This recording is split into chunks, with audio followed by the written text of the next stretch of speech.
I never made it, but I know what it takes. I'm motivated by a mix of emotion. Got my statement.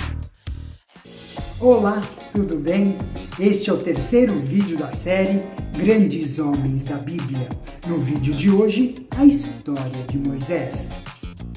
Moisés foi o profeta que recebeu a lei de Deus e mediou a aliança de Deus com Israel no Monte Sinai.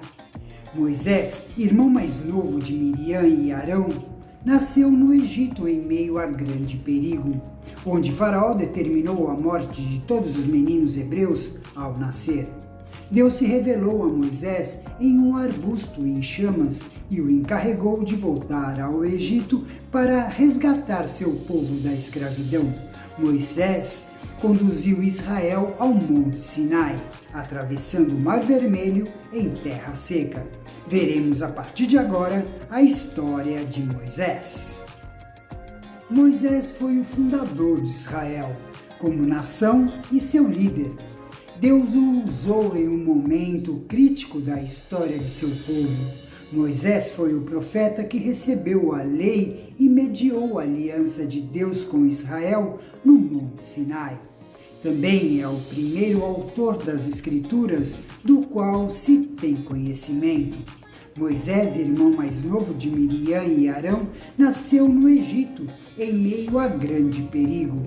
O faraó egípcio temia uma rebelião e, por isso, decretou que todos os meninos hebreus fossem mortos ao nascer.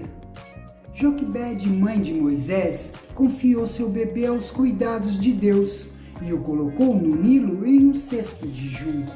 A filha de Faraó o encontrou e o levou para o palácio, onde o criou como seu próprio filho. Sabe-se pouco sobre a criação de Moisés. De acordo com a tradição judaica, ele recebeu treinamento administrativo e militar na casa de Faraó. Quando tinha cerca de 40 anos, matou um egípcio para salvar um escravo hebreu e depois fugiu para Midian. Ali socorreu algumas moças que, ao dar água aos seus rebanhos, foram importunadas por outros pastores. Jetro, o pai delas, convidou Moisés para visitá-lo. Moisés se casou com Zípora, uma daquelas moças, e formou uma família enquanto cuidava dos rebanhos de seu sogro. Cerca de 40 anos depois, Deus se revelou a Moisés em um arbusto em chamas e o encarregou de voltar ao Egito para resgatar seu povo da escravidão. Moisés hesitou, pois teve medo de que os israelitas não o aceitassem como líder. Deus revelou seu nome na aliança, Javé, e escolheu Arão para ser porta-voz de Moisés. Moisés e Arão foram ao Egito e confrontaram Faraó, que resistiu obstinadamente à exigência de Moisés para que libertasse os escravos israelitas. Moisés anunciou uma série de pragas que, por fim, convenceram o Faraó a deixar os israelitas partirem. Depois que eles se foram, o Faraó mudou de ideia e os perseguiu até a beira do Mar Vermelho.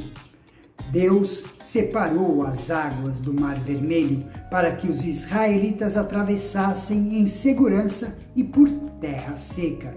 Então as águas se fecharam, destruindo o exército egípcio que os perseguiam. Moisés conduziu Israel ao Monte Sinai, onde se encontrara com Deus junto ao arbusto em chamas. Deus se revelou mais uma vez a Moisés neste monte. Entregou-lhe a lei, incluindo os 10 mandamentos e instruções para construir o tabernáculo.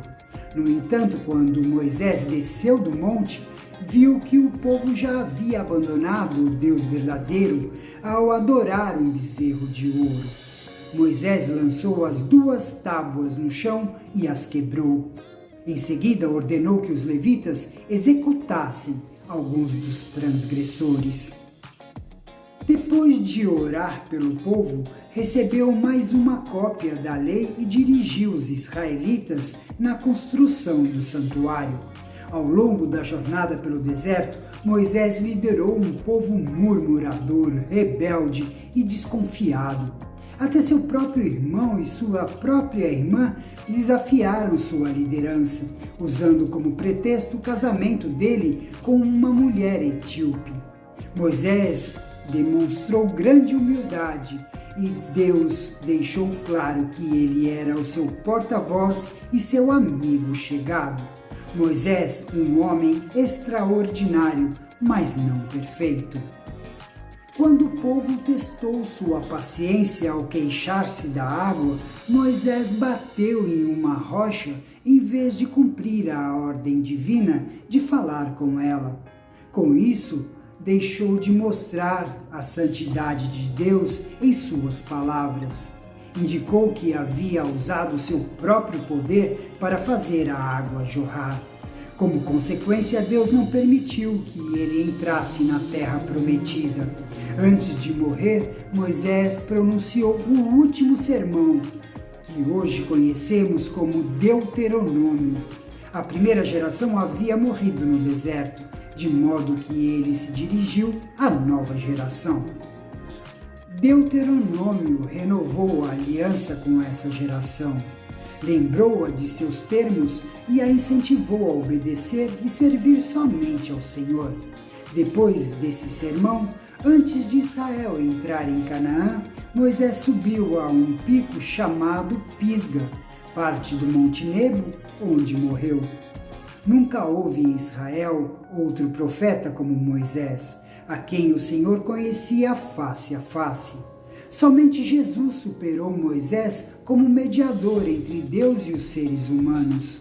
O Novo Testamento faz mais menções a Moisés que a qualquer outro indivíduo do Antigo Testamento, tendo ele aparecido até mesmo na transfiguração de Jesus.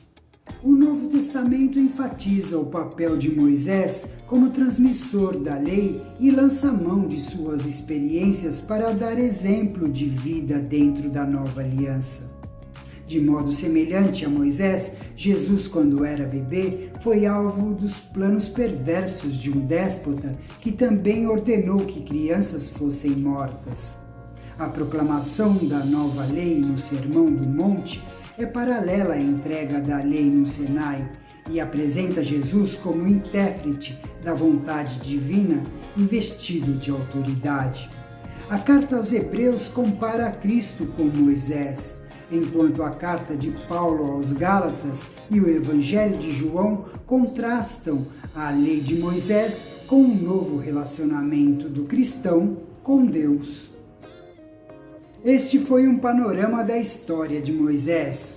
Peço a você que leia a história de Moisés no livro de Êxodo, para que você possa perceber todos os detalhes dessa belíssima história. Por hoje é só, vou ficando por aqui. Encontro você no nosso próximo vídeo. Até lá!